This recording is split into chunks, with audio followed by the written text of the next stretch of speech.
Channel वक्त की आवाज़ को सब्सक्राइब करें और बेल आइकॉन दबाएं।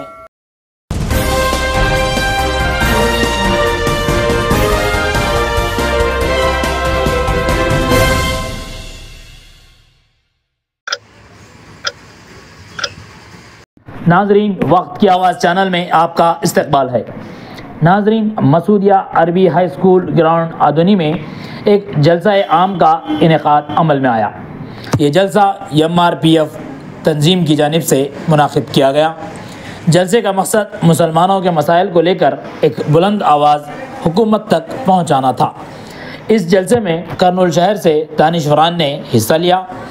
इसके अलावा चंद मुकामी शख्सियात भी शरीक रहे। खिताब करने वाले कायदीन में सभी ने मुसलमानों को इत्तेहाद के साथ रहने का मशवरा दिया और मुसलमानों के मसाइल को बताते हुए अपनी आवाज़ों को बुलंद किया। इस मौके पर MRPF सदर शेख महबूब बाशा व दीगर कायदीन ने क्या कहा, आइए तफसील समाअत करें। మన దేశాన్ని రెండుగా చీల్చారు। ఆ రెండుగా చీల్చినప్పుడు ఇక్కడి నుంచి వలస వెళ్ళిపోయిన ముస్లింలు పాకిస్తాన్లు, మనం పాకిస్తాన్ నుంచి ఇండియాకి రాలేదు, మనం ఇక్కడే పుట్టాం, మన తాతలు ముత్తాతలు ఇక్కడే పుట్టాం, ఇక్కడే చచ్చిపోయారు, మనం ఇక్కడే పెద్దలమైనాం. కానీ హక్కుల్లో మటుకు మనం వెనకాల ఉన్నాం. అంటే మైనార్టీలు అల్పసంఖ్యాకుల వైపున్నాం. ఈరోజు మనం ఇంతమంది ఉండి 40 నుంచి 50 కోట్ల జనాభా ముస్లింలు ఉన్నారు ఈరోజు, కానీ అల్పసంఖ్యాకులు. పోనీ మన వాదన ఎవరన్నా, మన వాయిస్ వినిపించడానికి అసెంబ్లీలో ఎవరన్నా పోతారా అంటే మనకు సీట్లే ఇవ్వరు. అంటే మన వాళ్ళు ఎవరు మేధావులు లేరనేది మన రాజకీయ నాయకుల ఉద్దేశం. సరే, వచ్చినా కానీ వాళ్ళు దీన్ని ముందుకు తీసుకోకపోవట్లేదు. అలాంటి పరిస్థితులలో 66,000 ఎకరాలు ఒంగోడు ఆస్తి కేవలం మన ఆంధ్రప్రదేశ్లోనే ఉంది. ఈ 66,000 ఎకరాలలో 30,000 ఎకరాలు మన కర్నూలు జిల్లాలో ఉంది. ఈ కర్నూలు జిల్లాలో మన ఆదోనిలో కూడా దాదాపు కొన్ని వందల వేల కోట్ల ఆస్తులు ఉన్నాయి. కానీ ఒంగోడు ఆస్తులన్నీ ఏమైపోతున్నాయి? ఎవరో ఒకరు వస్తున్నారు, దొంగ సర్వే నెంబర్లు వేసుకుంటున్నారు, దాంట్లో వాళ్ళు ఆక్యుపై చేసుకుంటున్నారు. కానీ దీన్ని ఎలా తెచ్చుకోవాలో మనం అనేది ఒక ఎత్తు అయితే, మిగిలిన భూమి ఏదైతే ఉందో ఆ మిగిలిన ఒంగోడు భూమిని మనం కాపాడుకోవడం కోసం ఈ గర్జనని లేవనెత్తినాం. అంటే మన మిగిలిన ఒంగోడు భూముల్లో కాంప్లెక్స్లు కట్టండి, కాంప్లెక్స్లు కట్టి మన ముస్లిం సోదరులకి రెంట్కి ఇవ్వండి అనేది మన మొదటి ఎజెండాలో మొదటి పాయింట్ పెట్టుకున్నాం. దీనివల్ల ఏమవుతుంది, మన ఒంగోడు ఆస్తులు సంరక్షించుకోగలుగుతాం. అదేవిధంగా కబ్జా అయిన భూముల్ని రిటర్న్ తీసుకోవడానికి కూడా యుద్ధం చేస్తామని దాన్ని కూడా వదలం. దాని తర్వాత మన రెండవది ఏమంటే, ఈరోజు కొన్ని పార్టీలు మనకేం చేస్తున్నాయి, దుల్హన్ పథకం అంటే మన ఇంట్లో వివాహం కావాల్సిన అమ్మాయికి పెళ్లి చేయాలి ఇస్తున్నారు, సంతోషం, వాళ్ళకి కృతజ్ఞత తెలుపుకుంటున్నాం. కాకపోతే కండిషన్స్ అప్లైడ్ అన్నట్టు 10వ తరగతి పాస్ అయితేనే అమ్మాయికి దుల్హన్ పథకం వస్తుందంటారు. మన పేదరికంలో ఉన్నాం, మన ఇంట్లో 5 మంది 6 మంది పిల్లలు ఉన్నారు, వాళ్ళకి చదువుకునే స్థితిలో లేము. మన ఎడ్యుకేషన్లో కూడా దాదాపు 2-3 స్టేజీల కన్నా ఎక్కువ లేము పర్సెంటేజ్లో. ఇలాంటి పరిస్థితులలో మన పిల్లలని చదివించుకోలేదు.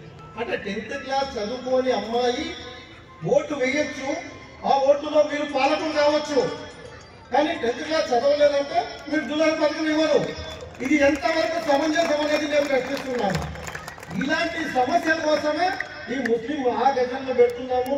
ఈ ముస్లిం మహాగజంలో ఇది ఒకటే కాకుండా మన వెల్ఫేర్ ఫైనాన్స్ కార్పొరేషన్, అంటే వెల్ఫేర్ ఫైనాన్స్ కార్పొరేషన్లో మన ముస్లిం సోదరులకు ఏమీ లబ్ధి పొందడం లేదు. కోట్ల రూపాయలు వస్తున్నాయి, ఎక్కడికి పోతున్నాయి ఎవరికి తెలీదు. అంటే అడగం, మనకు భయం, మనం ముందుకు రాము, ముందుకు వచ్చిన వాడికి సహకరించాము. ఇది మన ముస్లింలలో జరుగుతుండేది. సో ఇలాంటి సమస్యలు ఇవే కాకుండా ఇంకా చాలా సమస్యలు ఉన్నాయి మనకు. మన పిల్లల చదువుల కోసం ఉర్దూ యూనివర్సిటీలు లేవు, ఉర్దూ కాలేజీలు లేవు.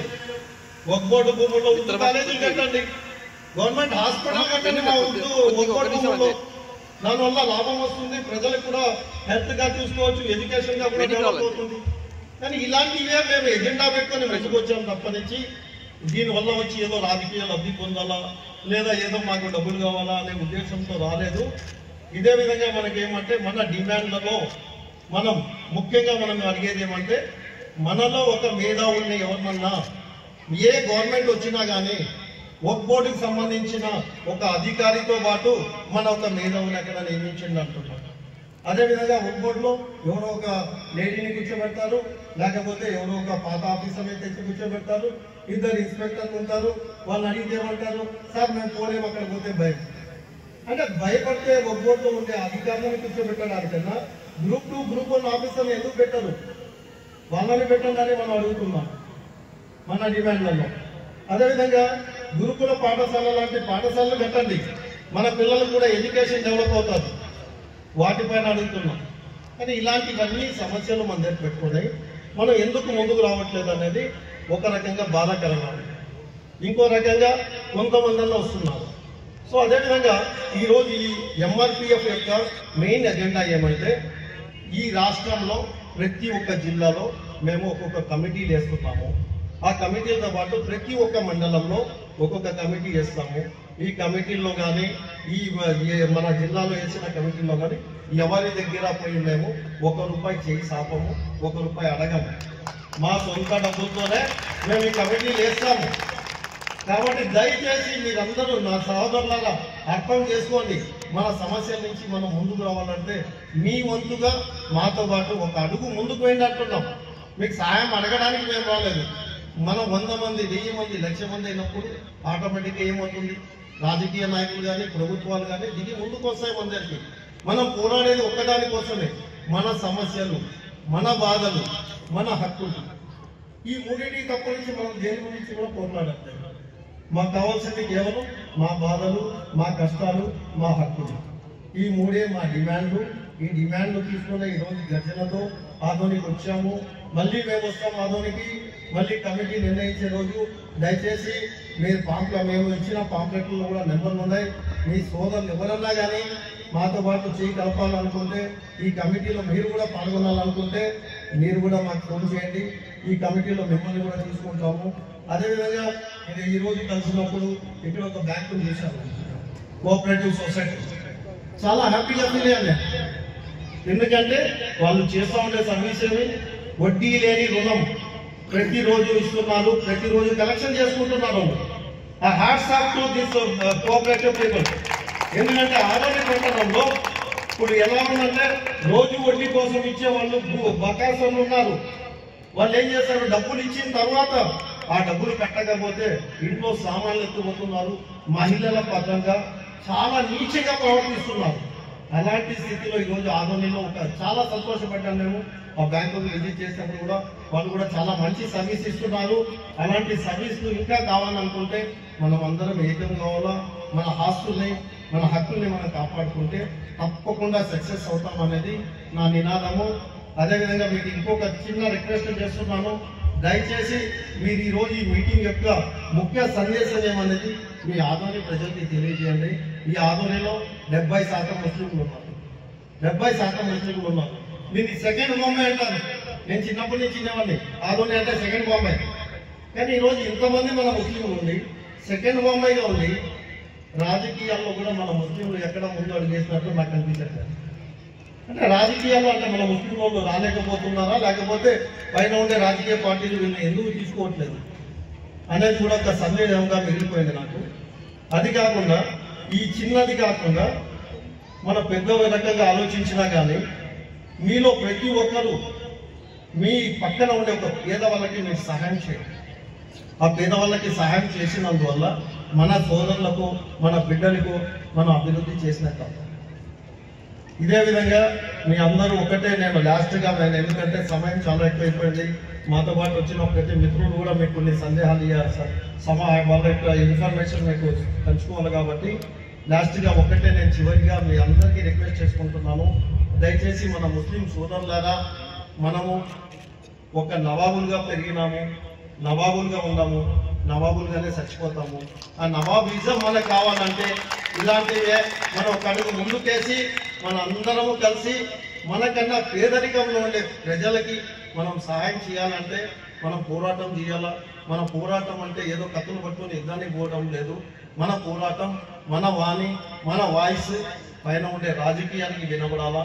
ఆ ఉద్దేశంతోనే ఈ కార్యక్రమాలు మేము చేస్తున్నాము. కాబట్టి ప్రతి ఒక్కరూ ఈ కార్యక్రమాల్లో మీరు కూడా పార్టిసిపేట్ చేయవలసిందిగా కోరుకుంటున్నాము. Thank you. ఆ 1% ఏది చెప్పవుంటుంది. నేను అపోజిషన్ గురించి చెప్తున్నా మా మిత్రులకు, సార్ 1% ఏదో మీరని అడగండి. ఆ 1% ఎవడు ఉంటాడంటే నేనే ఉంటానట, మైనార్టీ ఉంటుంది, మనమే కాలేదు ఆ 1%. మరి స్కాలర్షిప్లు 50% తగ్గినాయండి. 2018 నుండి ఈ రోజు వరకు 50% స్కాలర్షిప్లు మా పిల్లలకు తగ్గిపోయినాయి. ఫీజు రియంబర్స్మెంట్ కరెక్ట్ 50%, 23,000 అప్పుడు ఉంటే ఇప్పుడు 11,000 ఉంది. విదేశీ విద్య 2 రాష్ట్రాల్లో, మన రాష్ట్రం రెండోది, ఈ రాష్ట్రంలో మనది ఒకటేది. విదేశీ విద్య ఎంతమందికి ఈ సంవత్సరం మొన్న సెలెక్ట్ అయిందంటే 2, ఒకడు పోయినాడు. మరి 2014 ఎంత ఉండింది, 18 ఎంత ఉండింది, 26 మంది సెలెక్ట్ అయినారు. ఈరోజు ఒక్కడండి. మనకేమనిపించడం లేదా? ఏమైనా తిట్టండి, నన్నన్నా తిట్టండి, లేకుంటే సప్పట్లన్నా కొట్టండి. మనకు ఒకడు పోయినాడు ఈ రాష్ట్రం నుంచి. ఏం చేస్తారు? మనలోన ఇది లేకపోతే, జీలు లేకపోతే ఎవ్వరేం పట్టించుకోరండి. మరి విద్య ఆ విధంగా ఉండి బేటీ పడావ్ బేటీ బచావ్ అంటే విద్య వస్తుందండి. ఉర్దూ యూనివర్సిటీ వచ్చింది. మనమంతా ఉర్దూ యూనివర్సిటీ కోసం చాలా ఉద్యమం చేసినాం. ఆ ఉద్యమాలు వచ్చిన తర్వాత 2015లో ఉర్దూ యూనివర్సిటీ వచ్చింది. ఆ యూనివర్సిటీ సరిగ్గా పనిచేస్తే మొత్తం భారతదేశంలో ఉండే అన్ని రాష్ట్రాల వాళ్ళు మన దగ్గర ఉంటారు. ఉర్దూ హబ్ అయిపోతుంది. 100 మంది, 800, 1000 మంది దాదాపు మామూలు స్ట్రెంగ్త్ అది. ఈరోజు ఎంతమంది ఉన్నారు? 80 మంది ఉన్నారు. 80 ఓన్లీ 80 స్టూడెంట్స్ మాత్రమే ఉన్నారు. మరి ఎక్కడ ఎవరు రావాలి దాంట్లోకి స్టూడెంట్స్ అంటే? ఛానల్ కాలేజెస్ కావాలి.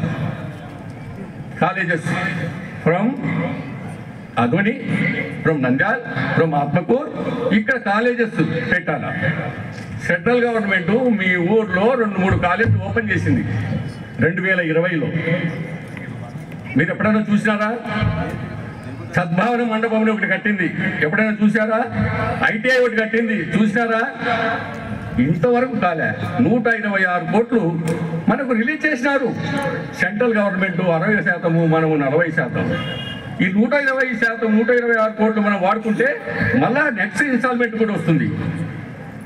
ఇదే ఎవరు అడగడం లేదు. ఒకటే ఊరు బయట 10 కిలోమీటర్ల పైన ఎప్పుడైనా చూసారా బ్రదర్స్? మీరు ఎవరైనా చూసింటే చెప్పండి. అట్టకల్లా ఏముంది? అక్కడ ఉంది, 10 కిలోమీటర్ల పైన ఉంది.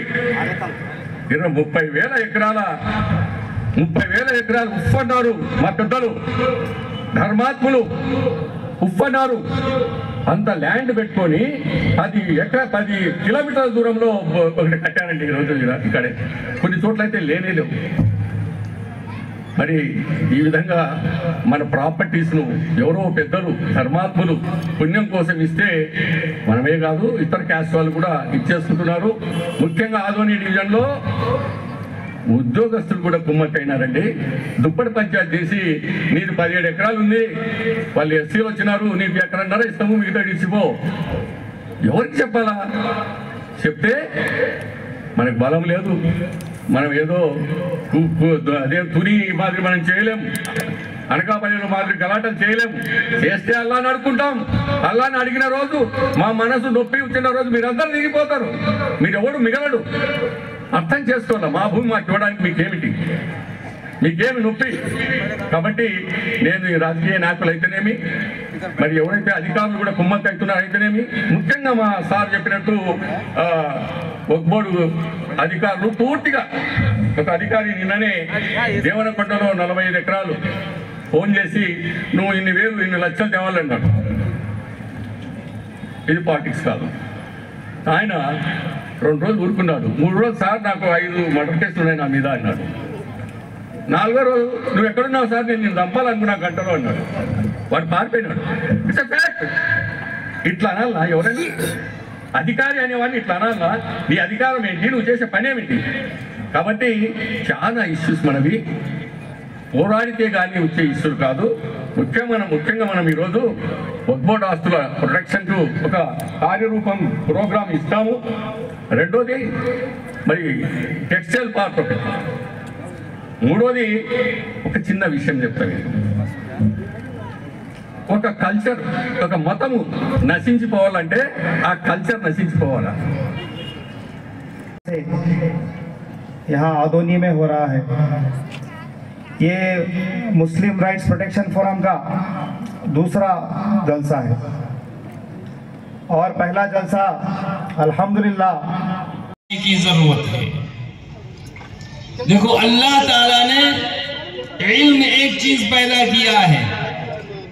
सबसे पहले अल्लाह ने कलम को पैदा किया, उसके बाद हुक्म दिया लिखो, जो मैं हुक्म करूंगा वो लिखो।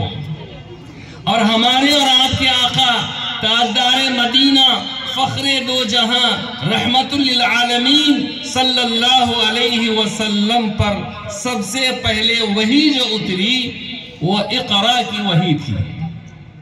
यानी आप पढ़िए, ये बहुत बड़ी चीज है, इसको आप पढ़ें। इससे मालूम यह होता है इल्म बहुत जरूरी है। ये फी जमाना जिसमें हम जी रहे हैं उसके अंदर क्या हो रहा है, क्या चल रहा है, जब तक हमको अच्छी तरह मालूम नहीं होगा, हमारी नस्लों को मालूम नहीं होगा, हमारा मुस्तकबिल सवालिया निशान बनकर रह जाएगा।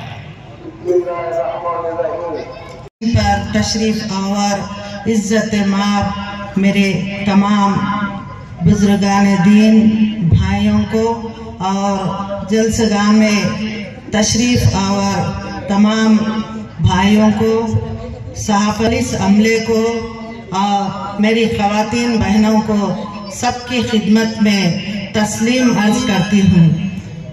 जिंदगी में यूँ नाम करती हूँ, पहले आप सबको सलाम करती हूँ। सारी दुनिया वाकिफ है, हर घड़ी अच्छा काम करती हूँ।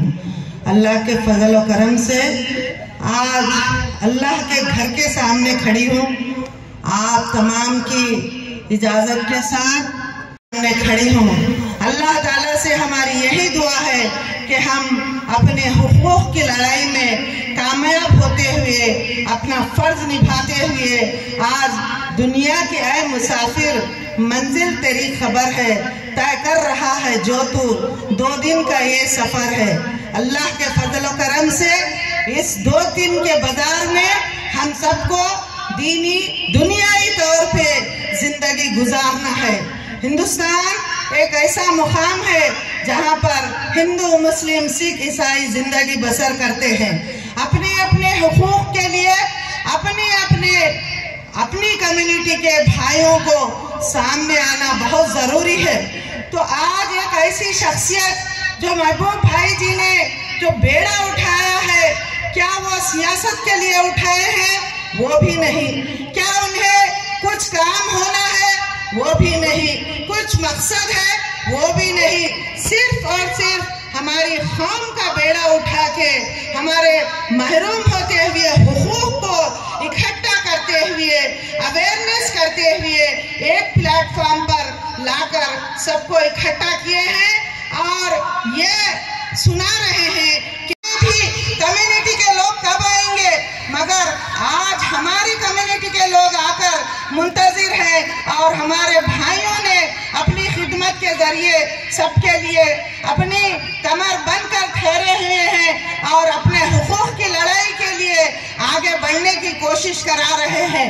वक्फ बोर्ड में आज हमारी आमदनी का जरिया है।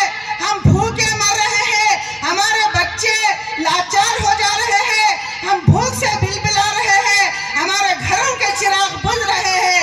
हम किसी से मांगना की जरूरत नहीं है।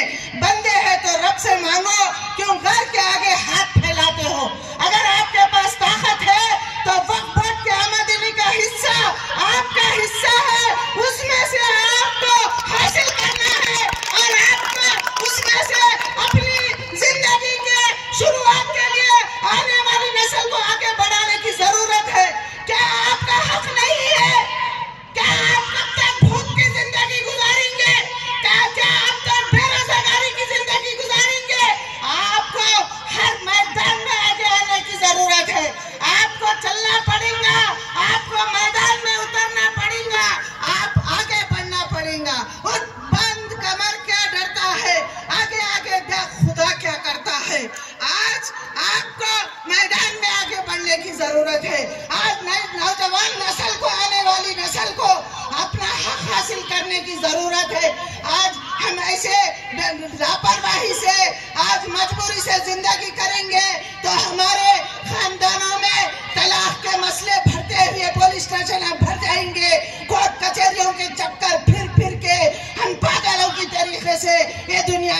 मर जाएंगे। लिहाजा मैं अल्लाह से दुआ करती हूँ, मेरे भाई बहनों, आप छोटे छोटे लड़ाइयों को छोड़ दो, हुकूमत से लड़ेंगे, अपनी इंसाफ की लड़ाई लड़ेंगे, भूख प्यास की लड़ाई लड़ेंगे, बेरोजगारी की लड़ाई लड़ेंगे, आगे बढ़ेंगे।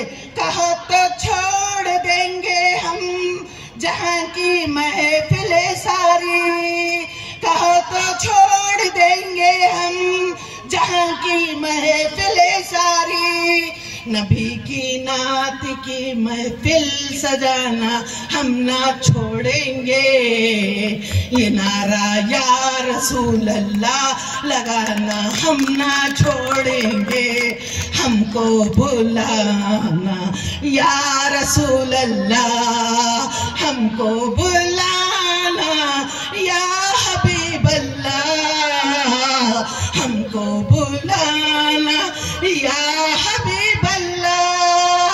अल्लाह के फजल और करम से हम वो उम्मती हैं जो हमारा हुजूर पैगंबर मोहम्मद मुस्तफा सल्लल्लाहु अलैहि वसल्लम इस्लाम फैलाने आए थे तो तपती रेत पे लगा दिए थे, तपती रेत पे लेके दूध खजूर के साथ इस्लाम फैलाए है। हम वो उम्मत में से हैं, किसी से नहीं डरेंगे, किसी के दबाव में नहीं आएंगे, हम सिर्फ डरेंगे तो सिर्फ अल्लाह से डरेंगे और अल्लाह के हुक्म को हाजिर नाजिर जानते हुए हम अपने मैदान में उतरकर हमारे हिंदुस्तान में जंग में हम हिस्सा लेंगे। ये तो इब्तिदा है, आगे आगे देखिए होता है क्या क्या, कब तक हम ऐसी मजबूरी की जिंदगी गुजारेंगे। फूलों का तारों का सबका कहना है, 1000 में मेरे भैया महबूब भैया है, सारी उम्र लड़ लड़ के जीना है। फूलों का तारों का, अल्लाह से दुआ करती हूँ कि आप हमेशा आगे बढ़ते रहिए, हम सब आपके साथ हैं और हमेशा जंग छेड़े हैं, इब्तिदा है तो इंतहा के लिए हम हर मुकाम पर पहुंच के आपके साथ देंगे, शाना बशाना चलकर आपके साथ रहेंगे और प्रोग्राम में शरीक रहेंगे।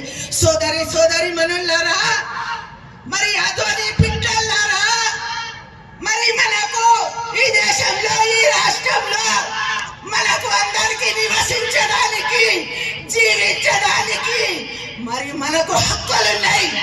మేము బిచ్చగాళ్ళం కాదు, మా దగ్గర 5 మంది బాబా సాహెబ్ అంబేద్కర్ ప్రవేశపెట్టిన హక్కుదారులం।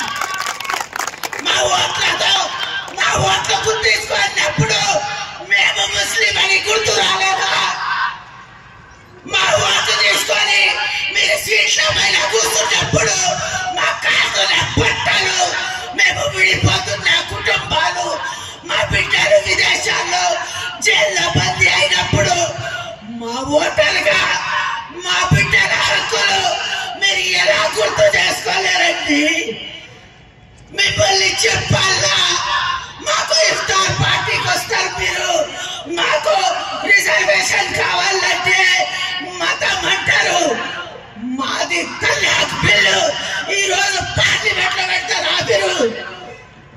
అరే మా హక్కు అది, మా పర్సనల్, మేము జీవిస్తున్నాము, మా పిల్ల పాపతో జీవిస్తున్నాము, మేము పాసం చేపిస్తున్నాము, మేము ఎప్పుడు అడగలేమే? మరి మా హక్కులు తీసుకుపోయి మీరు పార్లమెంట్ లో బిల్లు పెట్టుకుంటారా? ఈ రోజు మా పురుష ప్రపంచంలో ఎంత కష్టం ఉంది తెలుసా? ఒక్క తలాకి ఇవ్వాలంటే మరి పార్లమెంట్ అడగాల। మరి ఈ పరిస్థితి వస్తే మా బిడ్డలు ఎలా బతకాలి? సభ్య సమాజం తలదించుకుంటుంది, పురుషానికి అన్యాయం చేసిన వాళ్ళమైతున్నాము।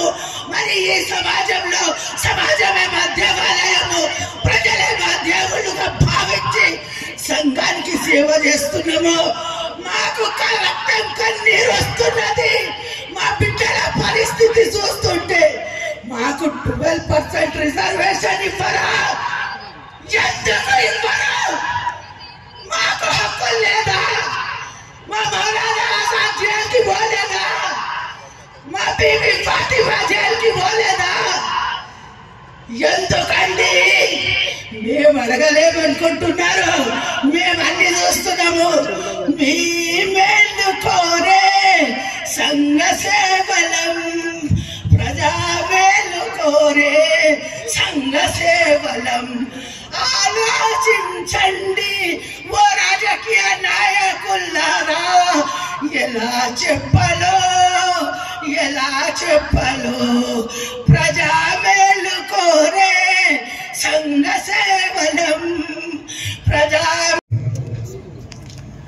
आज का ये जलसा मुस्लिम गर्जना के नाम से यहाँ आदोनी में हो रहा है। ये मुस्लिम राइट्स प्रोटेक्शन फोरम का दूसरा जलसा है और पहला जलसा अल्हम्दुलिल्लाह कर्नूल शहर में कामयाबी के साथ हो चुका है और MRPF का मकसद, MRPF का जो डिमांड है जो हम लोग हुकूमत से कर रहे हैं वो सिर्फ और सिर्फ मुसलमानों की बेहतरी है, मुसलमानों के डेवलपमेंट है, सियासी मकसद नहीं है। इसकी ये बात की जो है आप लोग गारंटी लेकर यहाँ से जाइए इंशाअल्लाह ताला। और मैं चंद बातें करके जो है अपनी जगह ले लूँगा। लंबी तकरीरें आज ऑलरेडी हो चुकी है क्योंकि मैं भी इस तंजीम का जिम्मेदार हूँ, तो मुझे भी कुछ चीज़ें आदोनी में यहाँ जलसा है तो कुछ मैं अभी कुछ सोच कर आया था, मगर वक्त की तंगी है इसलिए जो है मैं अपनी बात को जल्दी समेट कर चला जाऊँगा। और मैं स्पेशली कर्नूल में जब जलसा हुआ था, जब मैं देखा था कि स्टार्टिंग में जो है तादाद कम थी और हल्का जो है बढ़ी, और मैं मुबारकबाद देता हूँ आदोनी के गयूर मुसलमानों को कि बीच में नमाज का वक्त कामयाबी के साथ हो चुका है और MRPF का मकसद, MRPF का जो डिमांड है जो हम लोग हुकूमत से कर रहे हैं वो सिर्फ और सिर्फ मुसलमानों की बेहतरी है, मुसलमानों के डेवलपमेंट है, सियासी मकसद नहीं है। इसकी ये बात की जो है आप लोग गारंटी लेकर यहाँ से जाइए इंशाअल्लाह ताला। और मैं चंद बातें करके जो है अपनी जगह ले लूँगा। लंबी तकरीरें आज ऑलरेडी हो चुकी है क्योंकि मैं भी इस तंजीम का जिम्मेदार हूँ, तो मुझे भी कुछ चीज़ें आदोनी में यहाँ जलसा है तो कुछ मैं भी कुछ सोच कर आया था, मगर वक्त की तंगी है इसलिए जो है मैं अपनी बात को जल्दी समेट कर चला जाऊँगा। और मैं स्पेशली कर्नूल का जब जलसा हुआ था, जब मैं देखा था कि स्टार्टिंग में जो है तादाद कम थी और हल्का जो है बढ़ी, और मैं मुबारकबाद देता हूँ आदोनी के गयूर मुसलमानों को कि बीच में नमाज का वक्त आने के बाद भी, नमाज को जाके आने के बाद भी अल्हम्दुलिल्लाह इतनी तादाद मुझे नजर आ रही है। मैं मुबारकबाद देता हूँ कि आप लोगों की बेदारी जो है ये ऐसे ही चलता रहा तो इंशाअल्लाह ताला हम लोग हमारे हुकूक को हासिल कर लेंगे। और मेरी एक शिकायत है मुसलमानों से, हमारे रियासत के मुसलमानों से, वो क्या है तो हमारे साथ इतनी नाइंसाफी, हमारे साथ इतने वक्त से जो है सियासी पार्टियां हमारे साथ खेल रही हैं। तब इलेक्शन आता है तब सियासी पार्टियां झोलियां भरने के लिए वोटों की आ जाती हैं हमारे पास, वोटों की भीख मांगने के लिए। मगर हम लोग जो है वो लोग हमारे को हर तरीके से बहलाते, टोपी पहनते, मस्जिदों को आते, दरगाहों को आते, आप लोग के घरों को आते, वोटा मांगते।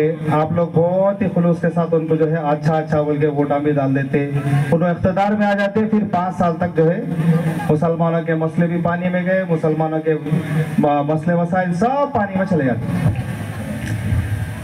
और मैं ये बात इसलिए कह रहा हूँ कि बहुत से लोग मेरे को बोले आदोनी में भी, क्यों भाई आप लोग को 4.5 साल नहीं मिले क्या, जो आप लोग आज आके जो है मुसलमानों के हक की बात कर रहे, कहीं को आप लोग कोई सियासी मकसद रख के आए क्या? तो मैं उनको एक बात जो है बोला जो आप लोगों को बोल रहा हूँ, क्योंकि क्लैरिटी इसकी देना जरूरी है। 5 साल में कभी लीडर आपके घरों के पास दिखते, दिखते क्या भाई? 5 साल में कोई सियासी जमात जो है आप लोगों को पूछती, 5 साल में कोई आके आप लोगों के मस्जिदों को आते, 5 साल में आपके ईदगाहों को आते, 5 साल में आपके कब्रस्तानों को आते, 5 साल में आपके दरगाहों को आते? कोई भी नहीं आते भाई। जब 5 साल इलेक्शन आता तब सियासी पार्टियां झोलियां फैला के आप लोगों के वोटों के वास्ते आ जाते हैं। तो 5 साल में एक बार आने वालों को 5 साल में एक बार हम लोग का जो है ऐसा एक मैनिफेस्टो, ऐसे एक डिमांड बताना कि ये हमारे मसले हैं, हमारे वक्फ बोर्ड के प्रॉपर्टियां कब्जे में है, हमारे इंस्टीट्यूशंस जो है बहुत सारा खदीम हो गए हैं, बहुत कमजोर हो गए हैं, हमारे मसले हैं, हमारे में एजुकेशन की कमी है, हमें लोग फाइनेंशियली बैकवर्ड है, हमारे छोटे कारोबारियों के पास पैसे नहीं है, हमारे लोग जो है कूली नाली करके जी ले रहे। हर बाजार में आप जाइए, हर मांस की मंडी वाला मुसलमान, चाय की मंडी वाला मुसलमान, आप छोटे छोटे कारोबारी सब लोग मुसलमान रहते। कहीं को डेवलप नहीं हुआ हम लोग, कहीं को डेवलप नहीं हो रहा। बोलते हमारे में जो है हल्का हल्का हल्का हल्का इत्तेहाद खत्म हो चुका है। हम लोगों में नाइतफाकियां बहुत ज्यादा है और नाइतफाकियां को खत्म करना जरूरी है। अगर वो नाइतफाकियां अगर खत्म नहीं गए तो आने वाले हालात जो है हमारे लिए बहुत तंग हो जाएंगे इंशाल्लाह। अगर हम लोग इंशाल्लाह इसके ताल्लुक से लड़ेंगे तो इंशाल्लाह जो है हम लोग आगे बढ़कर जो है और अच्छे पोजीशन में जो है मुसलमान आते। और मैं हमारे तंजीम के सदर जनाब महबूब बादशाह साहब को मुबारकबाद देता हूँ, क्योंकि मुसलमानों में एक चीज़ है, मैं आज के मुसलमानों की बात कर रहा हूँ, माजरत चाहते हुए कर रहा हूँ कि हकीकत है, मैं दिल से दिल की बात बोल रहा हूँ। मैं लंबी तकरीर करने वाला कोई सियासी लीडर नहीं हूँ। हम लोग सोचते, हमारे पास जो है पिछले हमारे जो बादशाह गुजरे, जब से बोले नवाबों की बात हुई तो मेरे दिमाग में जहन में आया हजरत टीपू सुल्तान रहमतुल्लाह अलैह, सुल्तान सलाउद्दीन अय्यूबी रहमतुल्लाह अलैह। हमारे लोग जो है चाहते हमारे में भी सुल्तान सलाउद्दीन अय्यूबी फिर से पैदा होना, हमारे में फिर से टीपू सुल्तान रहमतुल्लाह अलैह पैदा होना, मगर पैदा होना हमारे घर में नहीं पैदा होना, बाजू वाले के घर में पैदा होना। कहीं को बोलते शहीद होना पड़ता। तो ये आजकल के मुसलमानों की सोच हो गई। ऐसे अगर सोच रखेंगे तो आने वाले हालात हमारे लिए बहुत तंग हैं। और मैं खुसूसन आधुनिक के नौजवानों से गुजारिश करता हूँ, आधुनिक में हमारा पॉपुलेशन बेहतरीन अच्छा खासा है। जहाँ गए वहाँ टोपियाँ दिखते, जहाँ गए मस्जिदां दिखते, जहाँ गए नमाज़ों से निकलते रहते। नाइतफाकियां दूर करिए भाई, जुड़िए आपस में। इत्तेहाद आप लोग कहीं को हम लोग पीछे होता, हमारे में इत्तेहाद खत्म हो गया है।